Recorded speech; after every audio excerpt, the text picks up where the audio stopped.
তিনি মায়ের প্রেমিকের বিরুদ্ধে আলোচিত মামলায় জয় করা মেয়ে। বর্তমানে বিশ্বের সেরা ধনী নারী। ঠান্ডা মাথায় পরিস্থিতি সামাল দেয়া, বুদ্ধিমত্তা, নারীর ক্ষমতায়ন, ব্যবসায়িক দক্ষতা ও পারিবারিক ঐতিহ্য রক্ষায় তিনি অনন্য উদাহরণ। বলছিলাম ফ্রান্সের নাগরিক ফ্রাঁসোয়া বিতনকুর মিয়াসের কথা। ইতিমধ্যে বিখ্যাত ফোর্বস ম্যাগাজিনেও জায়গা করে নিয়েছেন এই নারী।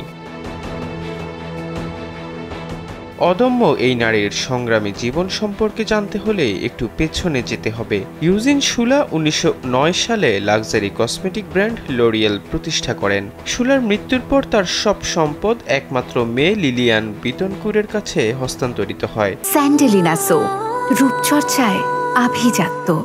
লিলিয়ানের একমাত্র মেয়ে হলেন এই ফ্রাঁসোয়া বিতনকুর মিয়াস। 2007 সালে তার বাবার মৃত্যুর পর মা লিলিয়ান ডিমনেশিয়ায় ভুগছিলেন, আর সেই সময় সামনে চলে আসে আলোকচিত্রী ফ্রাঁসোয়া মারি বানিয়ের সঙ্গে তার প্রেমের সম্পর্ক।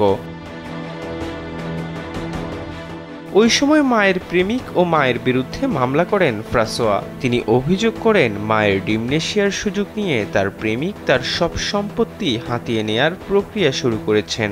বিশ্বব্যাপী ব্যাপক আলোচনার জন্ম দেয় এই মামলা। এটি বিশ্বব্যাপী বিতনকুর অ্যাফেয়ার নামে পরিচিত। এই ঘটনায় মা মেয়ের সম্পর্কে চিড় ধরে। আদালতে মেয়ের বিরুদ্ধে আর প্রেমিকের পক্ষে সাক্ষ্য দেন লিলিয়ান।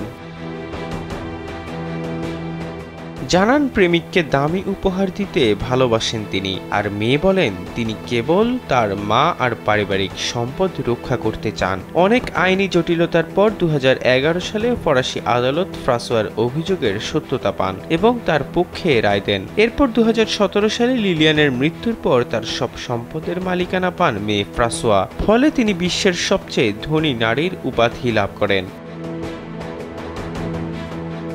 2023 সালের 28 ডিসেম্বর লরিয়েলের শেয়ারের মূল্য বৃদ্ধি পেয়ে $100 বিলিয়ন অতিক্রম করে। ফলে ফ্রাঁসোয়া বিতনকুর মিয়াস হয়ে ওঠেন $100 বিলিয়ন সম্পদের ক্লাবে নাম লেখানো প্রথম নারী। ব্যক্তিগত জীবন আড়ালে রাখতেই স্বাচ্ছন্দ্য বোধ করেন ফ্রাঁসোয়া। মিডিয়া থেকে দূরে নিরিবিলি, শান্ত ও সাধারণ জীবন পছন্দ করেন তিনি। প্যারিসের অভিজাত এলাকার দোতলায় একটি বাগান বাড়িতেই কাটে ফ্রাঁসোয়ার বেশিরভাগ সময়। এই এলাকা পাপারাজ্জিদের নজরদারির বাইরে। লেখক হিসেবেও সফল ফ্রাঁসোয়া। তার লেখা এ টাইম ফর সিক্রেটস এবং দ্য গ্রিক গডস বই দুটি বেশ জনপ্রিয়। 1984 সালে জব পিয়েরকে বিয়ে করেন ফ্রাঁসোয়া। জব ভিক্টর ও নিকোলাস নামে তাদের দুটি সন্তানও রয়েছে।